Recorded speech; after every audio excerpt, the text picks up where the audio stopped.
Hey, and welcome to PPC Town Hall. So, in today's episode, we asked a number of PPC experts their take on 2024 and some of the biggest challenges that we've seen in 2023, how we can do better in 2024, and what new stuff is on the horizon that's going to change how you do PPC in the year going forward. So, sit back, relax, and enjoy this episode of PPC Town Hall. Hey, it's Kasim with Solutions 8, and I'm here to give you my opinion on what I think we have to look forward to in the year to come. So 2023 closed out pretty soft for most agencies. I know at Solutions 8 we lost more clients than we're used to, and for reasons that always have frustrated me. I got love letters as people left saying things like, hey, we're tightening our belt, we're bringing it in-house, we're trying to control costs, and I think all of that is market related. I actually feel like that's pretty obvious. We're looking at a market that is just difficult to read. You know, some people say there's no recession at all. Some people say we're right on the cusp. And then in some industries, it feels like they're actually already in the thick of it. So my advice to agencies is hold on. I know that sounds like really weird advice, but I've been through a major recession, a pandemic, downturns, adjustments, iOS 14, et cetera, et cetera. In every instance, those shakeups do a really good job at eliminating the people that just don't have the staying or the sticking power. And so the timeline that I always have in my head is about 18 months. The Great Recession was about 18 months long at its worst. COVID was about 18 months long before we started seeing recovery. Be ready to ride out the storm for 18 months. What that also means is put yourself in a position to where you know you can do that from a financial perspective. Agencies need to get really good at the game of money. You have to be able to control your cash flow, control your costs. The nice thing about the agency business is your costs are tied to your income. Not all businesses are that way. A manufacturing plant doesn't necessarily have that luxury, but that only helps you if you're willing to be flexible. And sometimes you have to control your costs and make decisions that are really hard. And that's just that's the byproduct of being in business. So make hard decisions, be willing and ready to ride out a storm for 18 months, because if you do, what ends up happening is, you lose 30% of your client base, but then we lose 80% of the competitor base.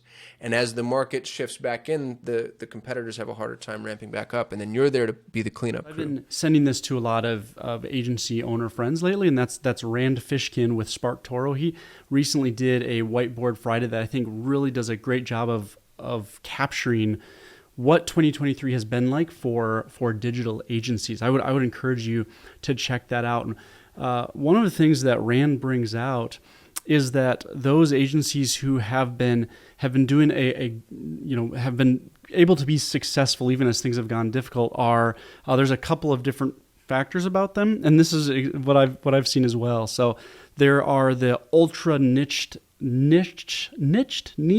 however you want to say it, ultra niche down agencies, right? And that means, as Rand brings out, it's not just simply that, hey, you do e-commerce. It's like people who really focus on, we're like the best e-commerce person for selling like dog collars in northeastern United States or whatever, right? Silly example, but the idea being, if you really know this well and you really have experience and can build trust there, that seems to be attractional. Like those agencies still are doing well. And then you have the other side, and this has kind of been my personal experience, is that you also have the other side where where there's some level of branding to them, especially with like the founder, if you will. So those who are kind of known for their content, and they're known for being good at their job. So there's kind of this trust symbol around those as well. Those are the agencies, especially in the small and mid-sized agencies that Rand notes are doing well, and that's what I've seen as well. Personally, we saw that. We took a pretty big dip in the middle of 2023. We recovered all of that and then some towards the end, which I was expecting that, but also hoping for it as Q4 came around, and it did. I think 2024 really is the year where agencies should be less focused on scaling and less focused on obsessing over growth, and should I think, in my opinion, and this is what I try to do all the time, but I think especially a lot of agencies are going to start seeing this, like less focus on growing themselves and actually trying to pursue revenue growth so that they can sell, and a little bit more on like actually doing the job that you're supposed to do as an agency and doing that well, and focusing on profitability. And I think that's going to be really an important philosophical mind shift for a lot of agency owners that I think a lot are just going to struggle with, because it's difficult to have that mindset. I think it's pretty important. It's my opinion that this is technically not true. I do think that 2023 was a tougher year than most in a lot of industries, but it all comes back to planning. Agency is a resource game. We pay a lot of money in order to get people in the door, and then we sell their time. We get in a pinch if we have more inventory on hand than we can sell. So your most important task is to make sure your agency is right sized for right now, meaning you don't have excess people in the agency that you can't sell their time out to clients. That's step number one. Once you're right sized, and everybody should right size accordingly several times throughout the year, or at least once a year. For instance, Savvy, we didn't hire last year. We actually what did we lost two or three in total, and hired one, and it was all part of the plan. It wasn't part of the plan who we lost and fired and stuff like that, but the goal of the year was actually not to come out of the year with more people than we were. We wanted to be a status quo because we were feeling that the market was a little bit tough, and we're the kind of agency where we like to get clients on board that fit us perfectly. We don't want to have clients in that aren't, they haven't bought into the Savvy way. So that means we can't just sell a bunch that don't really come in and then don't work really. So my first tip is to right size your agency. Make sure you have the right people on board and the right size that you're supposed to have. And then I would look at what is your offering in the market. There are several good niches that are left that are not being pursued by anybody. We have a good niche in Savvy, e-commerce, largely e-commerce stores only. We have a nice niche. We've tucked that in really nice, but I can come up with maybe 5 other niches that I would tap into if I had to build an agency again from scratch. Now, when it comes to agencies and surviving next year, I think the big thing agencies can do is niche down. When you're trying to be everything to everyone, you appeal to no one in the market. But when you niche down, when people have a problem, they think about you as the solution. And so I think getting better next year, figuring out who you are and how you market yourself is how you're going to survive next year, by niching down. Now, I think agencies, it's always tough, right? Because you have multiple bosses, they all have different goals. Some of your clients have competing goals, and they don't understand why those goals might be conflicting in terms of how you run a PPC campaign. Many clients are probably impatient. They come to you and they're like, hey, can you fix this? And they expect it will happen overnight. When you make a big change in an account, it can take weeks, if not a quarter, for things to settle back down and for you to see consistently good results based on maybe a restructure that you've done, or based on setting up new conversion tracking and feeding different and better data back into the automation systems. So, if you're struggling, it's really, I think, a lot about client communications, like setting those good expectations and making sure that the client is bought in for at least a couple of months of working with you and seeing things through, and not constantly changing their mind on what it is they want you to achieve. Because if they're constantly changing the goal, it's very hard for an agency to do a good job. There's that. And I think the other thing that agencies have to think about is just what is the efficiency of their business. So as generative AI becomes more pervasive in tools, there's definitely going to be a shift of the type of work that you have to do with human hours versus the work that can be done by machines. And so when it comes to something simple like ad text generation, generative AI can do a really good job. It still needs you as the expert to connect the dots and say, oh, well, here's the business that we're advertising for, and here's the typical call to action. Here's exactly what they saw, how they position it. And you sort of teach the GPT model what that is, and then it generates some suggested ad texts, and then you validate, okay, these are good, these are somewhat off the mark, so we're going to tweak it. and then you get it to the point where it needs to be. But that's a shift, right? So the work that you do is more of that high value, being the coach to the GPT, being the strategist who figures out even which generative models are we going to use. Because generative models, by the way, they cost different amounts of money. If you use GPT 3.5 or 4 or 4 Turbo, or a different one like it's Llama from Facebook, that one's free. If you use these different systems, there's a different cost. So figure out like, hey, maybe we use the Facebook one to do keyword generation because it's good enough for that. But when we need to write like this high-end sophisticated landing page, maybe we need to use GPT-4 and spend a bit more money because the quality is meaningfully better and it is going to give us better conversion rates, right? So I think as an agency, just figuring out like what are your humans doing now, but what are they going to have to shift to as generative AI gets a lot better. I think that's another thing for the agency to really think about. And then the other thing I would say to agencies is as you have more time available to be a strategist, figure out how to be less cookie cutter. When I work with in-house teams, I generally see that they tend to be more sophisticated in their approach than an agency. And so, for example, they might have more time to figure out, like, because we run the business, because we're in-house, like we understand what moves the ship. We understand the type of first-party data we have. And so what do we do with that? Whereas an agency tends to be maybe more vertical specific. So they really understand, okay, if I'm working with automotive dealers, like these are the things they like. But how do you go deeper, right? Like if generative AI is freeing up some of your time, how do you take that time to behave more like that in-house person? And if you become like that in-house person, you become more critical to the business. You have deeper insights, and it's honestly harder for the client to fire you because it's not like they can just go to a different agency who has their cookie cutter methodology, but they've actually invested in that relationship with you. They know that you know much more about their business, and that firing you is going to mean like having to do that re-education with someone else, and that means potentially months of lost productivity. So if I was an agency, I would really try to figure out how to become maybe a little bit more creative in some ways and to really push the envelope on some of the latest PPC strategies. In regards to the double squeeze, I feel like we're in the trash compactor in Star Wars because, you know, it's getting harder and harder and harder to make things work for clients. Clients are losing money, having inventory and fulfillment problems, tightening their belt, bringing things in-house. And then at the same time, you know, as far as Google and Meta are concerned, CPCs and CPMs are getting more expensive. And Google recently admitted to inflating CPCs, which is not a surprise at all. My recommendation to agencies there is go full funnel. We've been so spoiled at the bottom of the funnel and everything's direct response. Run some brand campaigns. Watch the impact on the efficacy of your overarching marketing. It's unbelievable. And big businesses, big brands know this, but little brands have forgotten this. Run campaigns without conversion action. Oh, I can't believe he said that. But see what happens with the cost of traffic.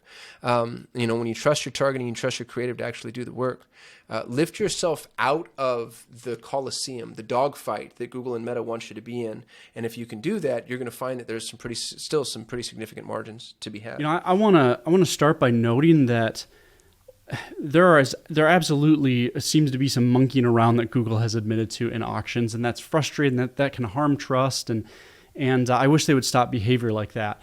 I'm not the one to say whether that's illegal or unethical. That's not my place. I will say absolutely that sort of behavior harms trust with advertisers, especially when you have that layered on with things like black box, with PMAX and that sort of thing, where it's difficult to even get information about where your ad dollars are going, right?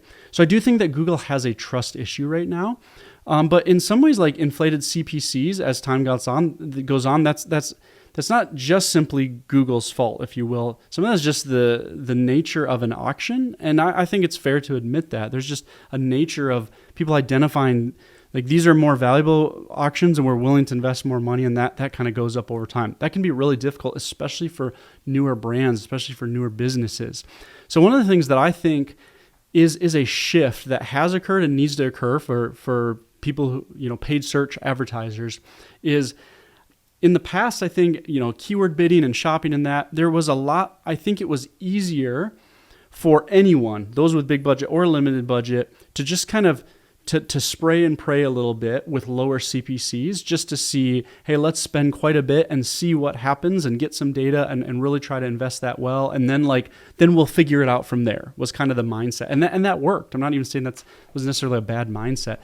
Now that it's much more difficult because CPCs do directly impact our ability to advertise, right? Because even if it's a valuable click, if it's a $3 click, but you're selling an $18 product, you need to have such a high conversion rate in order even just to make that worth it long term, or there needs to be some mix within your account on the whole that means you can lose some money over here on these keywords or what have you to make that make sense, right? If that's not the case, it really is difficult to get a lot of that data, especially as a startup and especially as a newer business. So I think really having your ducks in a row and knowing who your target audience is, having that offer that you really have thought of and you've tested and you know is going to be doing well, and then putting that in front of the right people, in front of the right terms, I think that is actually even more essential. So I think what I would say is I think it's even more important for businesses to actually have their business figured out by the time they're starting Google Ads, Google advertising. I think, or investing more money in it, because there's less margin for error for you to not really know the best way to present your product or your brand or position and to lose a bunch of money on Google Ads. I just think it's easier to do that. So I think the more that a business has a great product with a great offer, great landing pages, the more they have all of those ducks in a row, the more they're going to be able to more quickly tell what is working, what's not working in Google, because you just can't really throw a bunch of stuff at the wall within Google anymore with higher CPC. So I think that's really important. So we have always known that it's an auction, right? And there are many components of information happening. What matters the most is that you are still feeding that first-party data into the systems to be able to provide the best information you have at your disposal. And when you do that, you can really focus on the ROI. It doesn't matter how many competitors out there, because when you put that information first, you are able to get the best results and know specifically how that is impacting your bottom line. And you can focus your efforts on those users who are worth the most to you. Just to comment on the whole inflating CPCs, I wouldn't say we knew this was happening, but we know that Google aren't playing a fair game here. It's their marketplace, and we always knew that there were some kind of shady things going on in the background. I didn't know it was this bad or this blatant. So it caught me a little bit by surprise that it was so blatant as it was. With that being said, all of this is outside of our control. Outside of being Expedia or some of the biggest price comparison engines in the world, nobody really goes out and goes toe-to-toe with Google on some of these things. So you, as the general advertiser, can't really do anything about it except for expanding over to other marketing channels. So you're just not as dependent on Google as others. And they say it, Optmyzr basically gives you the answer right here. The post-click experience, conversion rate optimization, has to be your biggest lever in any business out there. So we have access to about 40 different advertisers and have touch points with many more. One of the biggest things that we see again and again and again is there isn't a dedicated budget for conversion rate optimization. If you are serious about running any kind of online business and you're worried about increasing CPC costs, or you're worried about not being able to being able to continue being on a channel like Google, conversion optimization is the biggest thing. And it comes in 3 different ways. One, it comes in the traditional hire a consultant, go through your site, do some user testing, improve your navigation, improve your category pages, improve your product pages. That's one. Everybody should do that. 2 is general pricing strategy and how you're running your pricing across the site. Number 3 is the offer that you have. If you're direct-to-consumer website, you have a lot more leeway than you actually think in terms of what should your offer be. Instead of just being 10% off, 20% off, should you provide a gift with purchase? Should you give a bulk discount? For instance, bulk discounts work really, really well around Christmas, where we're right around Christmas, and they work really, really well because people are buying gifts, and you get a $100 product for $60 because you buy 3 of them. That's often a very good business for you as a direct consumer brand, and it's really good business for the end client and customer. Perfect offer to give out. Many people don't do it because it doesn't work that well in January, depending on what it actually is. But many of these gift products don't work that well as a volume play or a bulk discount in January, February, every other month. So you have these 3 areas, which is regular conversion optimization, you have pricing on your site, and you have the offer that you actually have on the site that you can work on in order to improve Google Ads.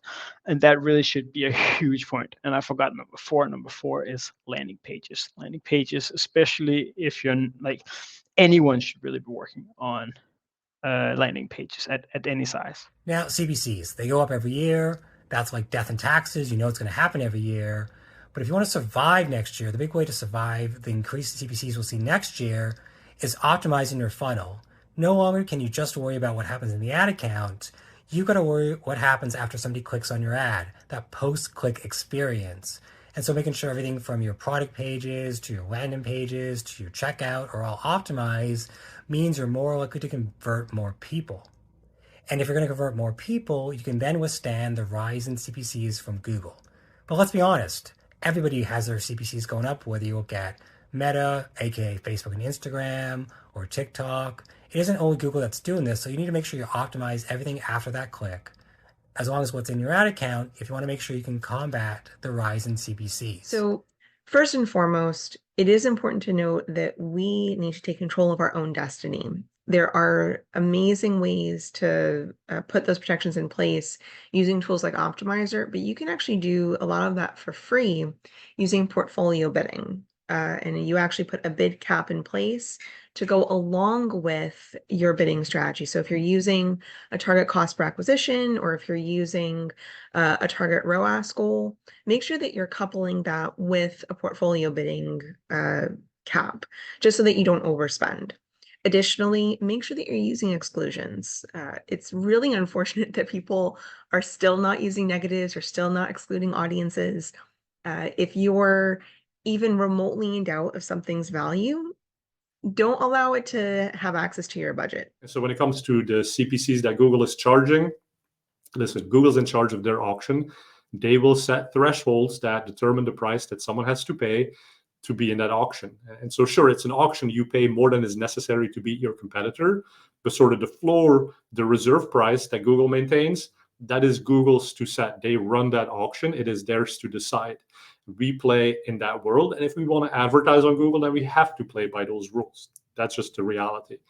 And so I think what we can do is we need to have better measurement systems, and we have to have better automations to respond to whatever we detect is changing. If Google goes and makes a change to the threshold of an auction, then we should be able to see fairly quickly that, oh, there's a rise in the cost per click. And so in Optmyzr, we recently introduced vertical industry benchmarks. And so this is nice because now you can start to go in and you can see, oh, my CPC is up 10% versus last year. But look, everybody else in this industry, theirs is up 20%. So your increase is actually less than the increase that others are seeing. So that might be a good signal. It means what you're doing is better than the average. Or you could see the reverse. You could see your CPC is up 20% and most people in your industry are only up 10%. And then we have insights that say, well, okay, listen, the average advertiser in your vertical has this many campaigns and they use these bid strategies. And you can start to compare it to what you're doing. And now you can start to understand perhaps what is it that I'm doing that's causing me to have to pay more than the average person. And so now that you have these insights, you can start to act on it. You can start putting rules in place that automatically detect the change and make the required response to make sure that your costs are not completely out of control. And so I think at the end of the day, it's like we have to see ourselves as like active participants and not necessarily just the victims of something that's being done to us. Like, the world's going to happen. Google's going to do what Google does. And our job, our mission as the people who've been put in charge of PPC accounts is to take all of these things into account and make the most of what we've been given by the world. So being the active participant, and that's kind of the paradox almost, because a lot of what Google says is like, hey, listen, just tell us what you're trying to achieve. We'll let the automation handle it for you. But at the same time, you do want to be an active participant. And yes, you want to communicate to Google what it is you're trying to achieve, but you want to have safeguards in place. You want to have PPC insurance in place. And that's where a tool like Optmyzr comes in, because it allows you a third party that's watching your back, right? It's looking at what is Google doing and what might that mean for you, so that you can respond more quickly and keep things in line so that your boss is happy, your client is happy, and you keep that business, right? Because nobody wants to churn the business, because finding a new customer is way harder than doing a good job for an existing customer. But how we keep that existing customer happy, that is changing, right? And I don't think we're going to go back to the old world where things were easier. So we just have to figure out how to adapt and continue doing that in 2024 and beyond. In regards to tracking, give up on tracking. Give up on the dream that there is such a thing as attribution. And this is horrible to say, but it's true. It's getting more complex and more difficult, and it's statecraft between all these big companies and trying to keep data from us and keep us in the dark and keep us blinded. And we have these flawed attribution windows across different traffic channels, and they're all lying about what they're capturing, or lying is the wrong word, but they're reaching with both hands. Start to look at things from a broader perspective. Use things like media efficiency ratio and marketing media mix, and all those ROI, just like cash in, cash out, and then zoom in as you feel necessary and relevant, but don't make your decisions from a zoomed in perspective. So we're back to correlation and causation. It's the way that companies ran their business when we were doing radio, television, and newspaper back in the dark ages. At a certain point, I do expect AI to help supplement with the interpretation of data and to find those correlative properties that can kind of say like, well, gosh, every time I run top of funnel on YouTube, my Facebook direct response boosts by 300%. And it's going to take a mechanism like an AI-driven analytics tool to do that. So far, from what we've seen, and I've looked at everything, by the way, and I'm an investor in many of them, there's nothing that's perfect, but I would anticipate that it's coming. This is going to be no surprise to anyone who's paid attention, but basically, attribution has always been complex and messy, and it's just going to continue to get that way, because as accurate tracking continues to leave, everything is going a little bit more towards a modeled. Think the best way to think about that is it's the best guess that AI can do, right? It's modeled. It's saying, hey, because of all this, we kind of think that this is what happened here. And as you know, that's like as you can assume, that's going to have some issues, and there's going to be that's just always going to be somewhat lacking in terms of reality. So one of the things that Google's leaning into, and I think one of the things that we as Google advertisers can do initially to be helping combat this, is really leaning into first-party data, especially getting things like enhanced conversions set up that's utilizing first-party data in order to identify like which conversions actually have happened, because it's actually taking things like the email address of that person who bought from you and using that to connect that to that visitor, right? So you're actually using first-party data to make those connections, and then it's gonna I think continue to build conversion modeling off of that and enhance conversions as well. So initially, I think just continuing to have first-party data, your customer list that you're uploading into Google, all that stuff is going to be increasingly important. All the while remembering that in some ways we're going to go back with attribution, in my opinion, to more of like traditional marketing measurement. And that's like before the brief era that we had with digital, where it seemed like we were able to track direct ties between like this person visited here and then they purchased. Therefore, this source must be worth it. That sometimes, in some ways that tie wasn't actually that helpful, because it made us think that we knew more about that visitor journey than maybe we actually did. So in some ways, I think this is going to push us back into some old school marketing measurement methods, in which we're going to have to figure out how can we better actually measure when we release this creative or when we bid on this campaign, there might be ways where we need to do some geolocation tests or, media mix marketing and all that stuff, modeling. So all that to say, I think attribution with privacy is going to be one of the biggest things that continues to change, that everyone's going to be trying to figure out.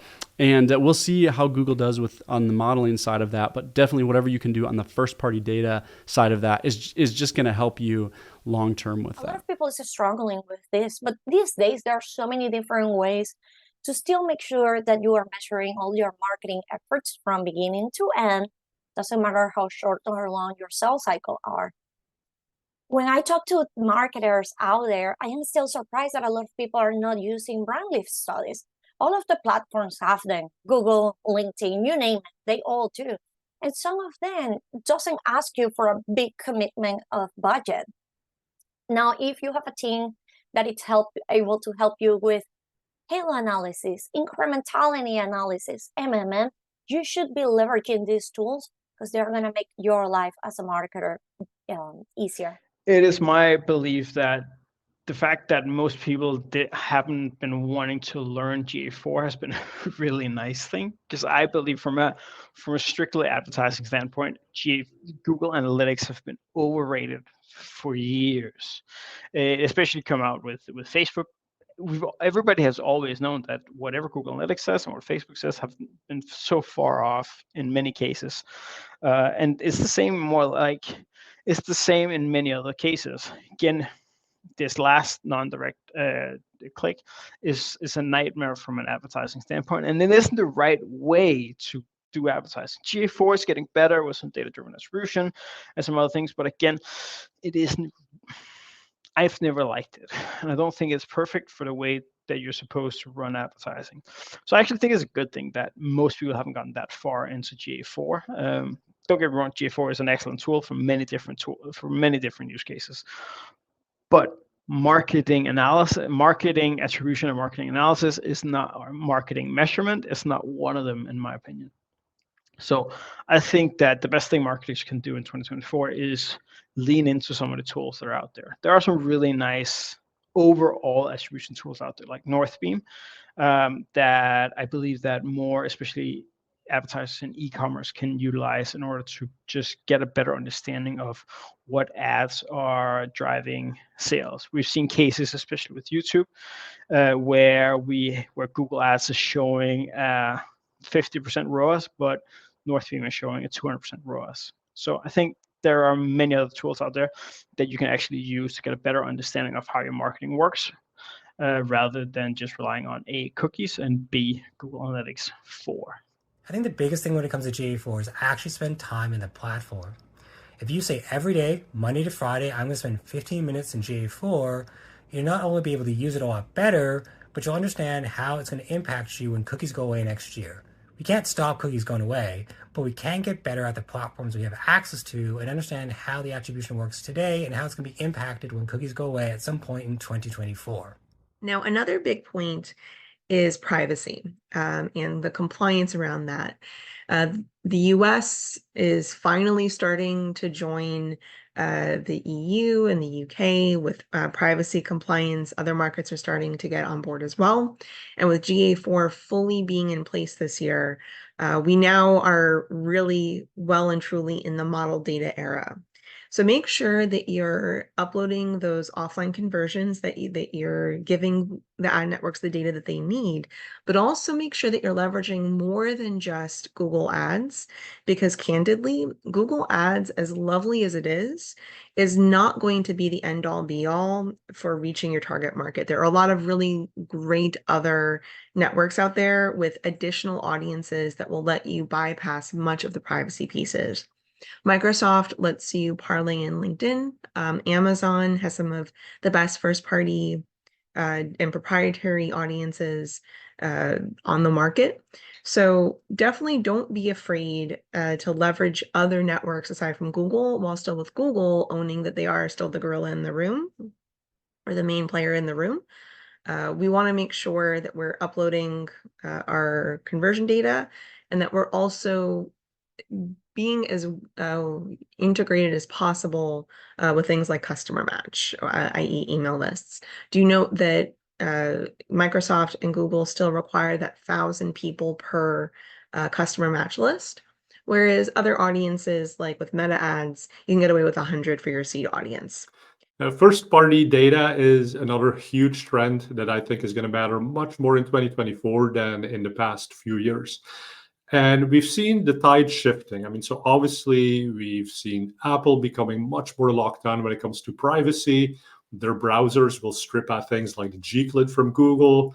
So it becomes really hard for advertisers to know where did the click come from, what were the keywords. And so it's hard for you to feed data back into Google for their AI to do better bidding, better targeting, if Apple is not allowing you to take that data from Google and connect it to your ultimate business result. Like, it's not just someone filling in a lead gen form, but it's somebody actually buying something.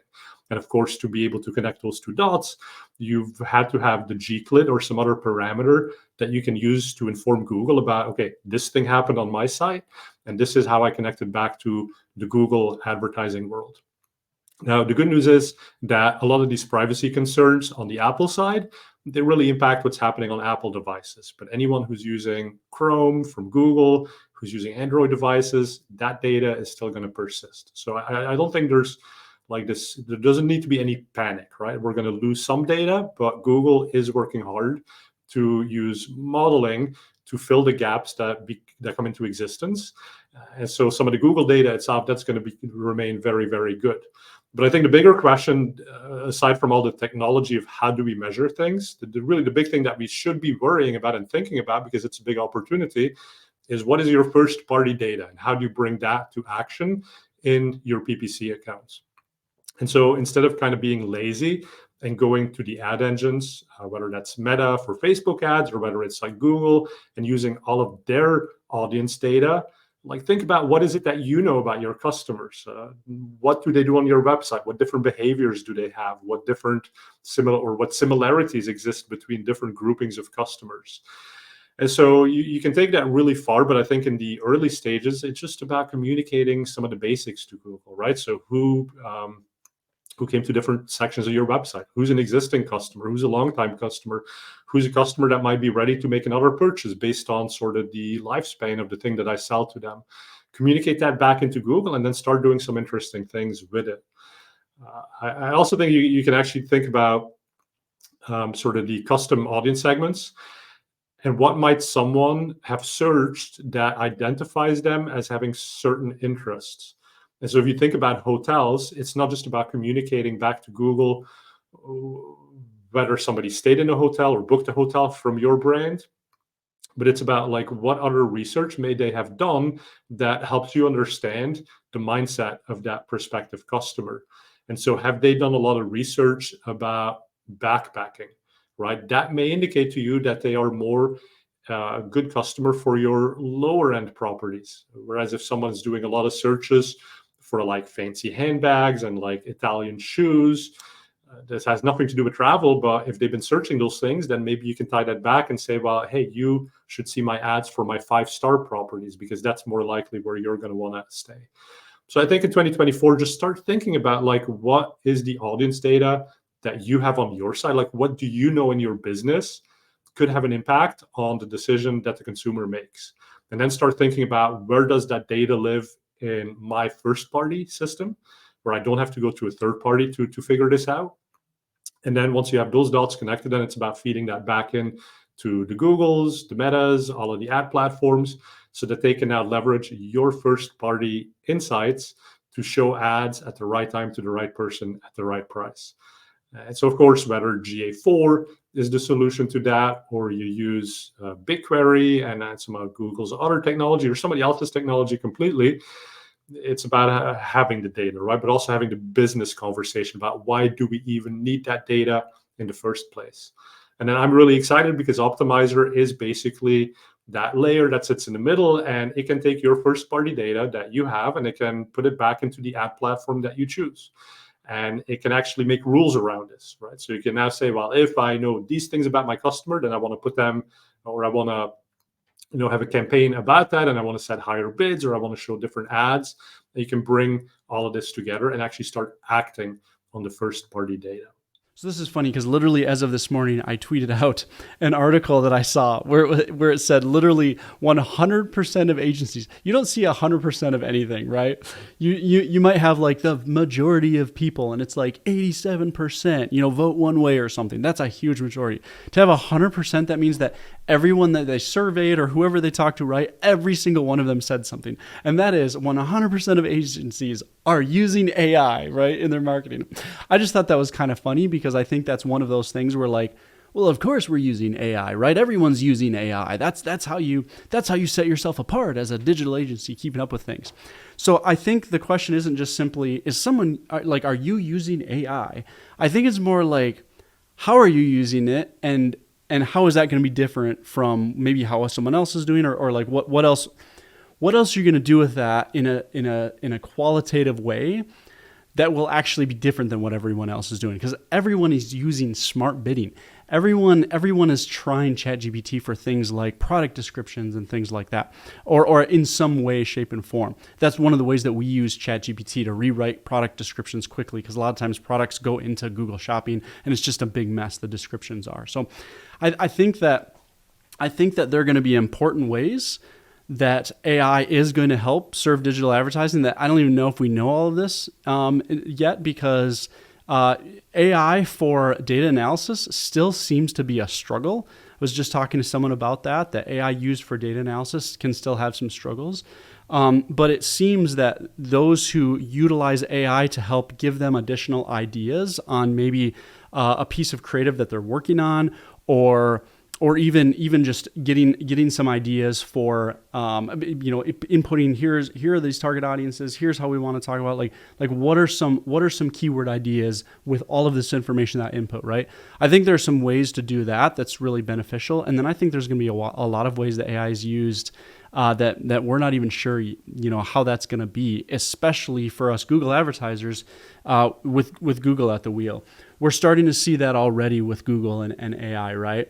The ability to immediately, and this is what I'm super excited about, like especially for smaller clients, the ability to hop in there into some images and create some really good image and video assets utilizing AI that we never would have been able to in the past for some of these small clients, where it's not going to be the best thing that you've ever seen. Certainly, I still believe that like really smart, creative people would be able to beat those. But I think it's gonna set a new baseline, especially for creative. I think AI is gonna set a new baseline for just being able to get some solid creative out that then like the best humans will still be able to beat. But this will at least allow smaller businesses even to get in the game earlier on some of that. So I think that's a little bit of how I see AI working in advertising. It'll be interesting to see what happens in the future. I have three things. One is stop looking for it to be the golden goose in everything.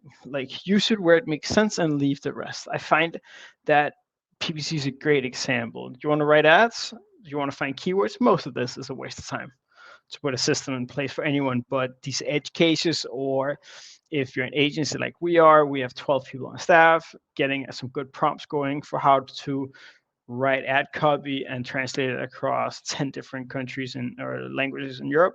That's great. So lean into where it makes sense instead of trying to make it anything and everything. So again, write hyper-localized ad copy. That's something you can't really do unless it takes forever, but you can get ChatGPT to do it. Translating ad copy seamlessly works perfectly. Use it for Excel formulas. It's amazing to finalize Excel formulas or to expand on original thinking from you. Try to lean into the things that are actually working for you instead of trying to make it everything, because that's where I see it be the biggest mistake people are doing. Then number two, raise the bar. If your skill set is writing ad copy or just overall writing articles or scripts for YouTube videos, then using AI to write any of those things isn't going to take you very far.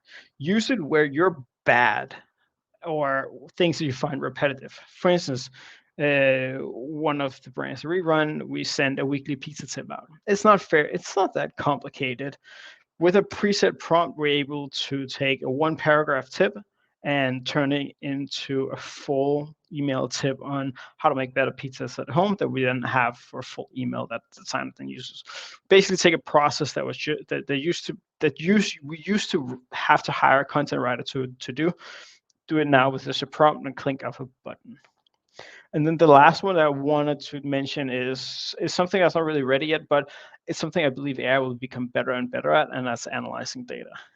It's not quite there, at least not ChatGPT, but more and more systems, and Optmyzr will be one of the ones that take advantage of this really quickly, I believe. So I highly recommend spending more time learning how to use your favorite AI to do analysis. So when the AIs and maybe tools like Optmyzr comes out with better use cases for AI analysis, when all these things become powerful enough, then you can actually start using it. Because I believe that for our case, that's going to be something that's going to be much better than what you actually ever expected. Because it's one of those things that I'm really good at, and it's one of the things that I use every single day in my PPC work is better analysis, and that analysis then drives better outcomes, which can lead to better strategies in accounts, which again leads to better performance. So overall, those are the three things that I believe that you can get most out of when it comes to AI. I do think it's useful to take a step back and look at how can we leverage AI into our performance. So the first and foremost, I would argue, is asking ad networks questions and asking analytics questions. Now, Optmyzr does have the Optmyzr Sidekick, which is our own way of leveraging AI to understand what's happening in your account.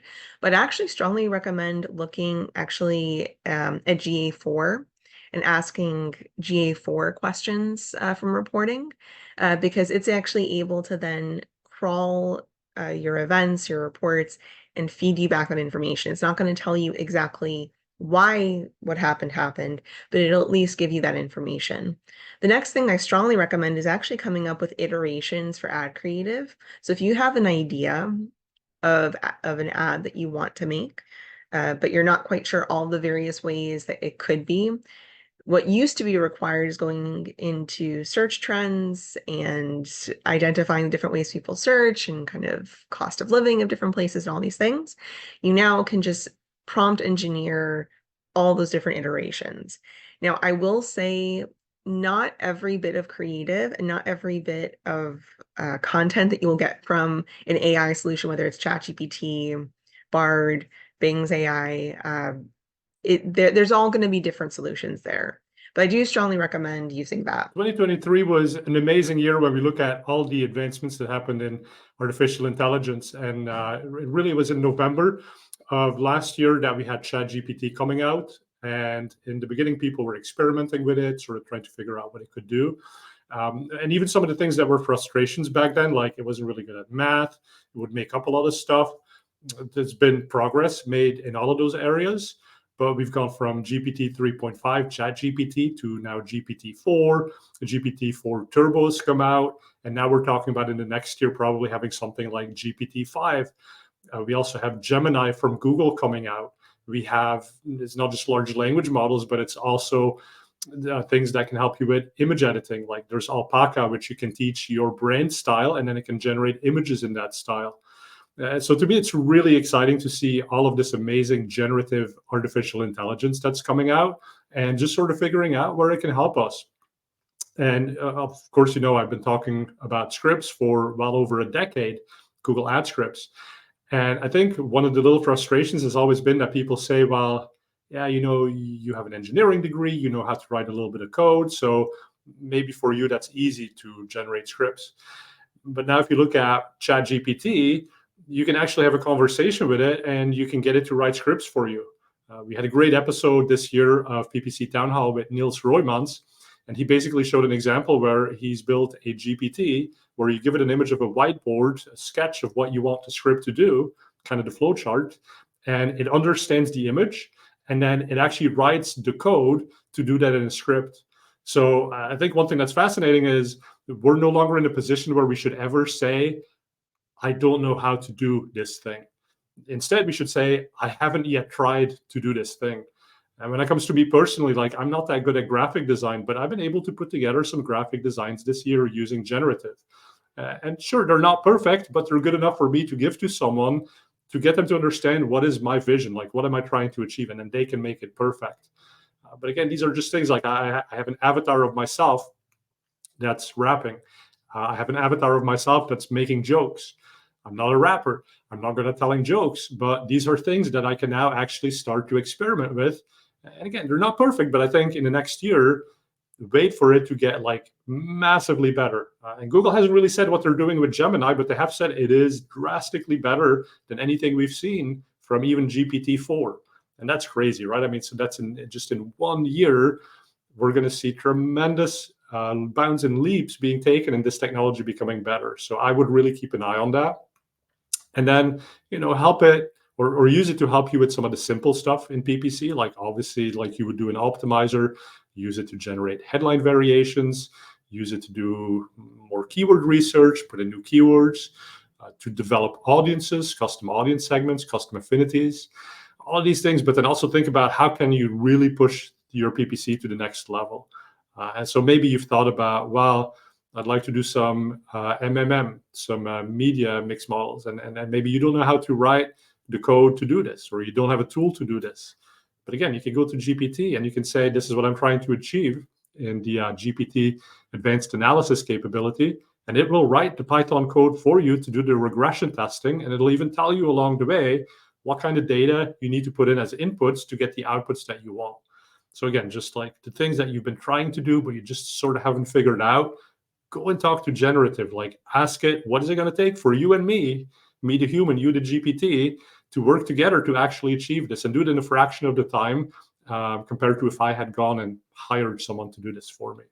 So I think generative that is the big thing for 2024. It was clearly the big thing in 2023. It's going to continue to be the big thing. And so if you can figure out where it can help you, you're going to be ahead of your competitors.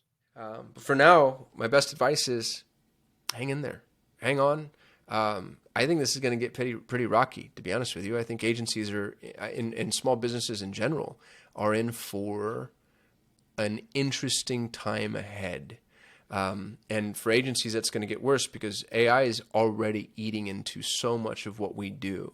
A lot of what we used to charge to do, AI can do for free in fractions of a second. And so, it's going to be a season of being nimble, but the people that are willing to be nimble are going to profit from it greatly. I hope nobody minds what ends up being something of a sobering message, but that's what I think. That's what I feel. I hope that's helpful. I'm rooting for y'all. Love you. Peace. As a B2B marketer and thinking about 2024, we all know that consumer prices and inflation is expected to come down a little bit. But in the B2B world, we know those changes take longer. It's still going to be very expensive for organizations to borrow money. So anything that comes on the realm of AI and cookie deprecation will affect us for sure. So we need to stop doing mundane tasks in 2024. We can pass all of that to AI, stop writing our copies from scratch, stop building keyword lists from scratch, and use AI tools to be able to help us with those tasks. That said, and this is very critical, you should always be sure to personalize the output that AI is giving you. We're all going to sound the same if we're all using the same tools. And your brand should always be reflected in whatever output you're putting out there to the algorithm. So my biggest takeaway is keep calm, carry on. We will not only endure, we will thrive. 2023 has been a lot. There have been a number of changes. There have been quite a number of confusion points and stress points. But at the end of the day, we're still here. We're still growing on the path to profit and victory. So absolutely know that going into 2024, there is a lot of hope. If you've enjoyed watching this episode of PPC Town Hall, please subscribe at the bottom. We're coming back in 2024 with many new episodes. If you have a suggestion for a speaker we haven't had on the show who would be an amazing addition, please let us know in the comments. And of course, we'd love to hear from you as well. What do you think are the biggest trends for 2024? What are the things that everybody should be worrying about? So join the conversation, and thanks for watching.